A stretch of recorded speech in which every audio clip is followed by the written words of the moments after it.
प्यारे दोस्तों, आज हम आपको एक मुसलमान लड़की के बारे में बताने जा रहे हैं। जब वो तालाब में नहा रही थी तो बहुत से गैर मुस्लिम लोग वहां इकट्ठा होकर उसे बाहर निकलने को बोलने लगे। लेकिन उसके बाद कुछ ऐसा हुआ जिसे देखकर वहां मौजूद सब लोग मुसलमान हो गए। तो दोस्तों, ऐसा क्या हुआ आगे हम आपको बताएंगे। अगर आपने इस वीडियो को लाइक नहीं किया है तो लाइक करें और चैनल को सब्सक्राइब जरूर कर दें। दोस्तों, कई साल पहले की बात है। एक राजा अपने सिपाहियों के साथ कहीं जा रहा था। वो राजा मुसलमान नहीं था। उस वक्त बहुत गर्मी थी और गर्मी की वजह से उसे नहाने की हाजत महसूस हुई। तो वो करीब ही तालाब में नहाने पहुंचा।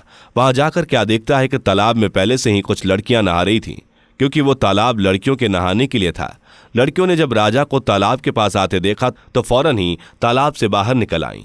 लेकिन एक लड़की तालाब में बैठी रही। राजा ने उस लड़की से पूछा, तुम क्यों नहीं निकली? लड़की ने घबराते हुए कहा, यह जगह लड़कियों के नहाने की है और इस वक्त मेरा लिबास ऐसा नहीं है कि मैं किसी गैर मर्द के सामने आऊं।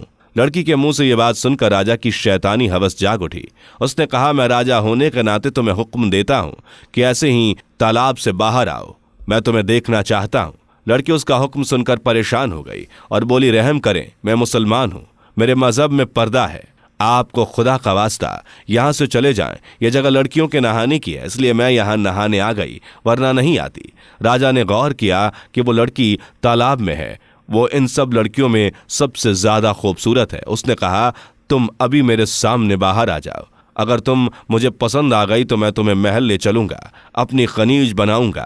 लड़की ने देखा कि राजा किसी सूरत जान छोड़ने को तैयार नहीं है, तो चालाकी से काम लेना चाहिए और अपनी इज्जत बचानी चाहिए। लड़की ने राजा से कहा, मैं तो बाहर आ जाऊं, लेकिन यहाँ पर मेरी सहेलियां भी हैं और आपके सिपाही भी मुझे इस हालत में देख लेंगे तो मैं राजा के लायक नहीं रहूंगी। अगर आप मुझे जाने दें तो कल मैं खुद आपके दरबार में हाजिर हो जाऊंगी। लड़की की बात राजा के दिल को लगी और वो सिपाहियों को लेकर वहां से चला गया। अगले दिन राजा बेताबी से उसका इंतजार करता रहा, लेकिन वो लड़की दरबार में ना आई। तो जालिम राजा ने सिपाहियों को भेजा कि उसके घर का पता करो और उसको मेरा पैगाम दो कि राजा तुम्हें दरबार में बुला रहा है। सिपाही चले गए और वापस आकर बताया कि वो मुसलमान सुनार की बेटी है। हम आपका पैगाम बाप बेटी तक पहुंचाए हैं।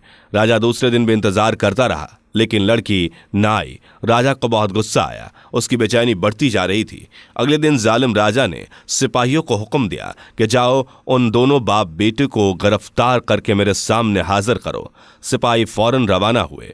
वो सुनार के घर जा पहुंचे, मगर आगे से दरवाजा का ताला लगा हुआ था। लोगों से पूछने पर पता चला कि वो कल रात ही घर छोड़कर चले गए। जब इस बात का इल्म जालिम राजा को हुआ तो वह गुस्से से पागल हो गया। उसने सिपाहियों को हर जगह दौड़ाया, मगर उस लड़की और उसके बाप का कुछ पता न चल सका।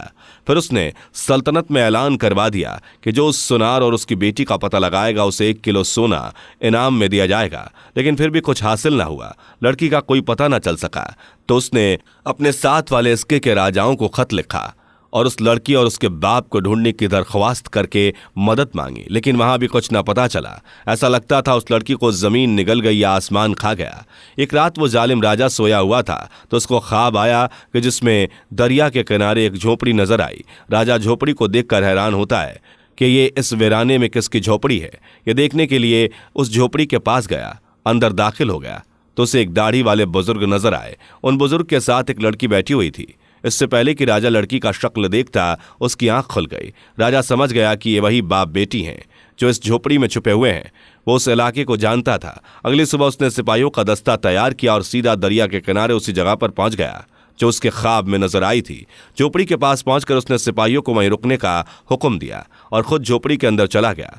वहां क्या देखता है कि कमजोर से दिखने वाली बीमार लड़की सो रही है और वहीं पर जानमाज पर बैठकर एक सफेद दाढ़ी वाला आदमी दुआ कर रहा है, ऐ मेरे पालने वाले रब, हम कब तक जालिम राजा से छुपते रहेंगे जो चंद लम्हों के लुफ्त खातिर मेरी नादान बच्ची की इज्जत खराब करना चाहता है और जहन्नुम की आग खुद पर वाजिब करना चाहता है।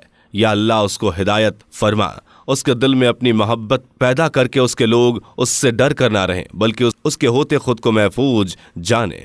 उसको इज्जत लूटने वाला नहीं बल्कि इज्जत बचाने वाला कर दे। या अल्लाह, तेरे इफ्तिकार में तो ये पूरी कायनात है, तू दिलों को फेर ना जानता है। राजा समझ गया कि ये वही लड़की है जिसे वो तलाश करते हुए यहाँ तक आया है, लेकिन वो कमजोर और बीमार नजर आ रही थी। उसके बाप के अल्फाज सुनकर वो खुद पर काबू न रख पाया और उसके बाप के पास बैठकर रो रो कर माफी मांगने लगा।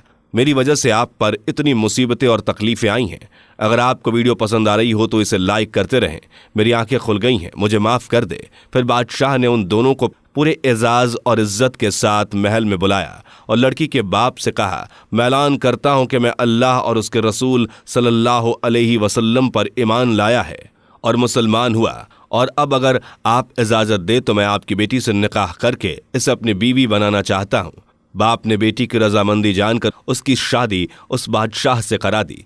बादशाह ने उस लड़की को अपनी बेगम बना लिया और बाद में उसकी गैर मुस्लिम रियासत हो गई और बहुत सारे लोग मुसलमान हुए। सुभान अल्लाह। दोस्तों, आप इस वाक़ये के बारे में क्या राय रखते हैं, कमेंट में जरूर बताएं।